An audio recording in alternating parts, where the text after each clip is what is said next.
Yo, good day everyone. Ako po si Sky River and you're watching Man Cannot Ride. And this is not Octavia. This is not my CF Moto 400 NK.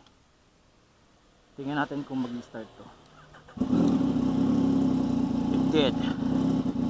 Ito ang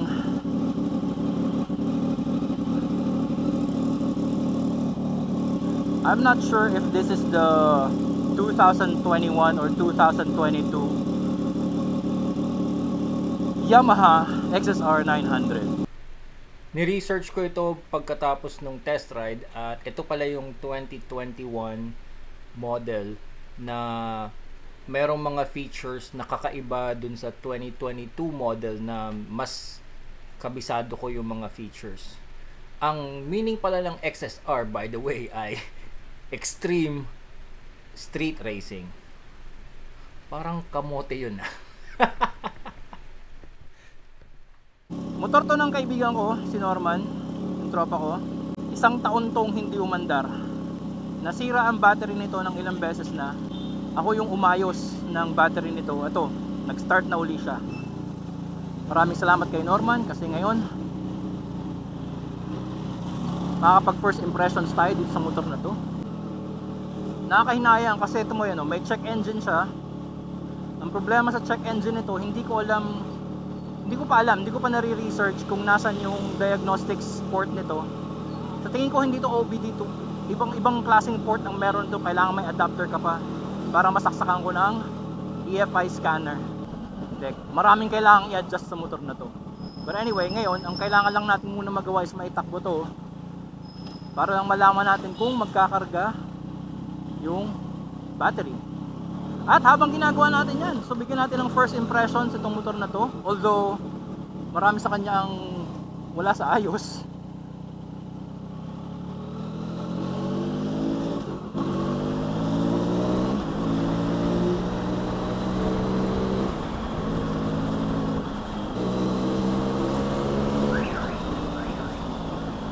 Masyado kang maingay, XSR. Kumakalampag ang mga alarm. Ang pinakamaganda dito siguro ang feature niya is yung the raw power of the CP3 engine.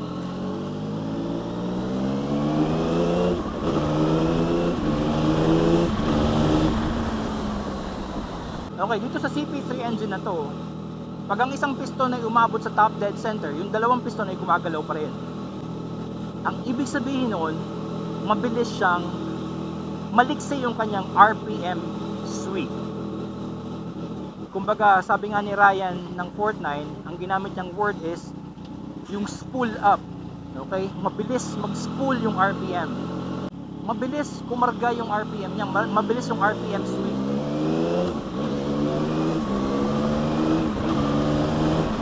You know?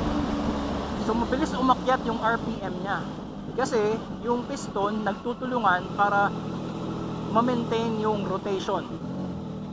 Kaya maganda yun kasi mabilis mong magagamit yung available horsepower. Kaya nga sabi din nung isang channel na Urge to Ride, napakasarap daw ng raw power ng engine na ito.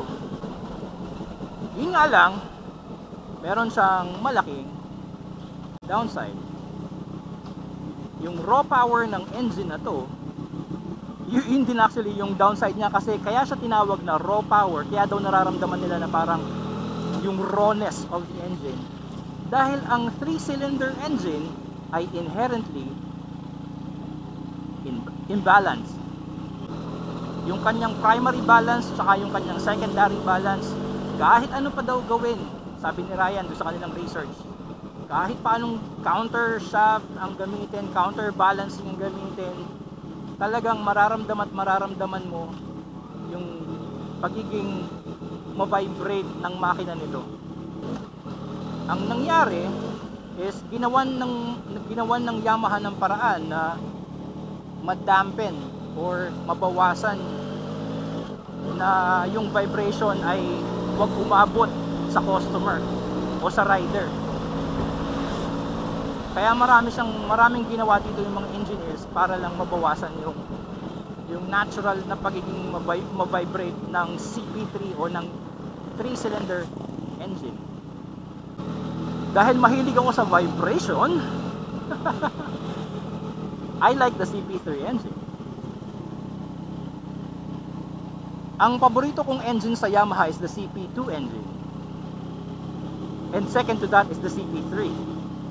Hindi ako fan nung inline 4 na crossplane ng Yamaha. Alam nyo sa channel na to, hindi ako mahilig sa 4-cylinder engine. Oh, baka sabihin nyo, makakalimutan kong banggitin. Although hindi naman ako talaga meticuloso sa tunog, pero ang tunog ng inline 3 ay meron siyang kakaibang character. Maangas yung kanyang tunog, lalo na pag nasa higher RPM. This is an original SC Project muffler at pinalitan na rin ng full system yung kanyang exhaust. Again, ibig sabihin ng exhaust system is from the headers hanggang muffler, pinalitan na lahat yan ng aftermarket parts. So we have, if I'm not mistaken, we have Nissan calipers. So 2-piston caliper, double caliper sa front, double disc brakes. And then we have a single piston, single caliper sa rear. Of course, we have ABS. This bike has traction control. We have upside down forks na 41 millimeters ang size ng stanchion. And then we have a monoshock na naka-link type suspension. Ang fork ay merong adjustable preload and rebound. Ang shock ay merong adjustable preload and rebound.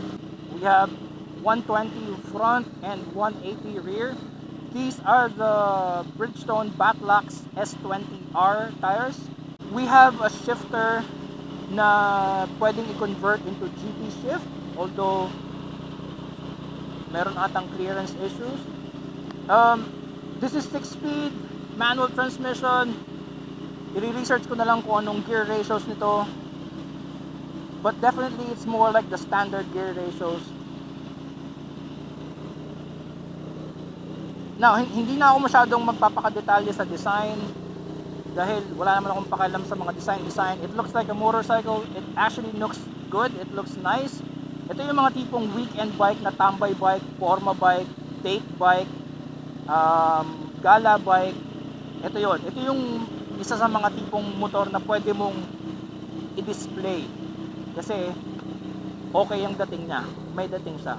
I-research ko pa kung paano to i-diagnose, kung paano siya i-scan, kasi meron akong scanner. Kung kaya kong i-delete yan, i-delete natin yung check engine na yan, and then titingnan natin kung babalik, kasi kung babalik, ibig sabihin merong problema. Now before we go, we have modes, riding modes. Ito yun, nandito siya. So we have the standard mode, mode A, saka mode B. Wala sa akin yung manual nito, i-research ko na lang kung anong ibig sabihin ng mga yon. Ang mga power modes na standard A at saka B ay nakakaapekto sa engine response, sa throttle response. Ang standard is compromise between A and B. Ang A is sporty response. Ang B naman is yung safe engine and throttle response kapag, let's say, umuulan. So pwede natin sabihin na A is sport mode and B is rain mode. Then this is the traction control. We have traction control level 1, level 2, and if you long press, we have level, we can turn off traction control. Hindi adjustable yung clutch lever. Adjustable yung kanyang play, pero hindi adjustable yung reach.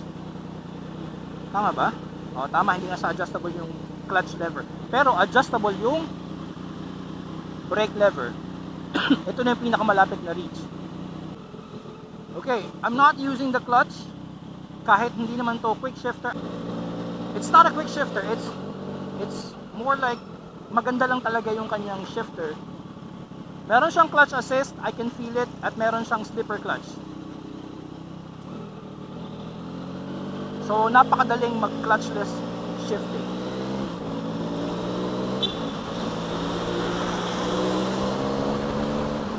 I can feel the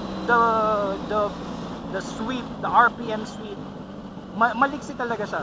So third gear, let's go.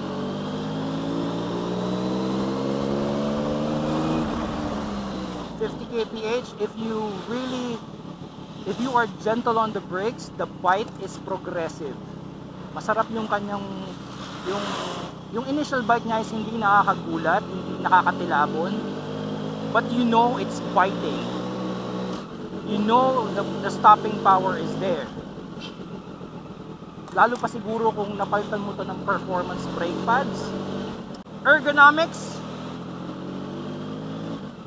sitting position is very comfortable. The seat is comfortable. Although kahit hindi naman ako fan ng comfort, but I feel that this is really a comfortable bike to ride. I'm upright, although sanay kasi ako na naka-lean forward, kaya nagiging habit ko na or mannerism ko na mag-lean forward on the bike. Pero yeah, this is very upright. The foot peg is a little bit forward compared to the seat, kaya siya ay hindi masakit o hindi nakakangalay din sa paa. Pero hindi naman siya kasing forward ng mga cruisers or yung mid-control na like let's say Honda Rebel 500. Kaya mararamdaman mo pa rin na you have a sporty riding position. Hindi ko alam kung anong exact na timbang nito. I think it's 190 kilograms.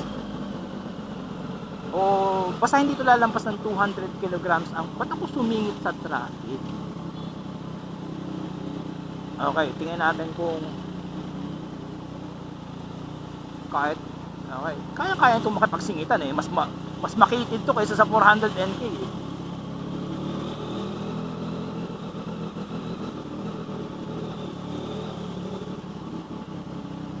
Mukhang kailangan ito ng tune, ECU tune, kasi yung fueling niya mukhang naapektuhan ng pagkakatenga nito ng isang taon. Okay, I stand corrected. Hindi naman talaga nakakaapekto sa tune ng motor kung matagal itong natitenga. In this case, itong XSR 900 na to ay inalisan na ng catalytic converter at yun ang may pinakamalaking effect sa air-fuel ratio.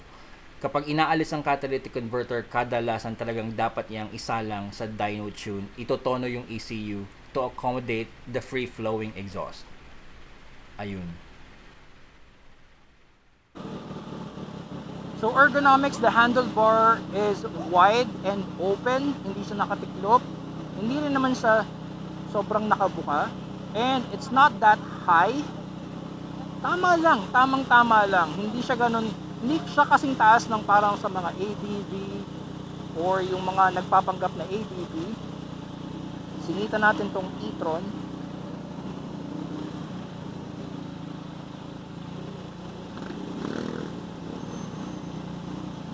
So hindi rin siya yung sobrang baba na parang sa mga parang sa mga cafe racer ang datingan or yung mga street fighter, hindi naman, pero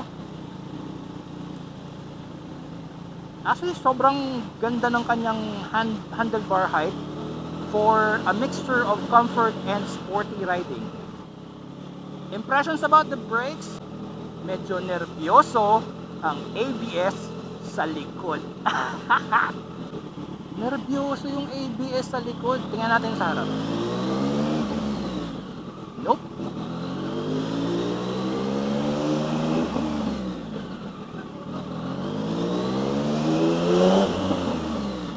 Nope. Hindi nervyoso. And look at that. Hindi ako nagka-clutch pag nagbe-brake.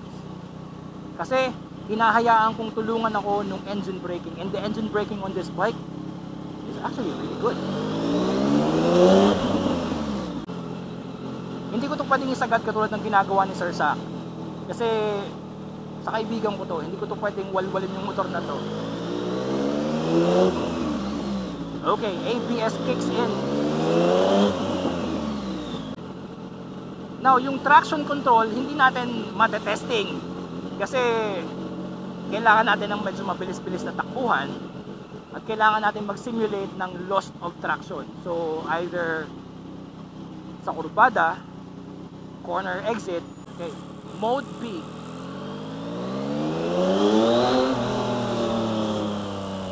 Okay, mode A is really just really quick. Yun o, magwiwili pa. Open. There you go. Maganda yung kanyang delivery. It's linear sa mode A. Sa mode B, may naramdaman ako na pagiging progressive. So I think it's down to the fueling. I will see you on the next video dito sa Maintenance Ride. You have a good day, everyone.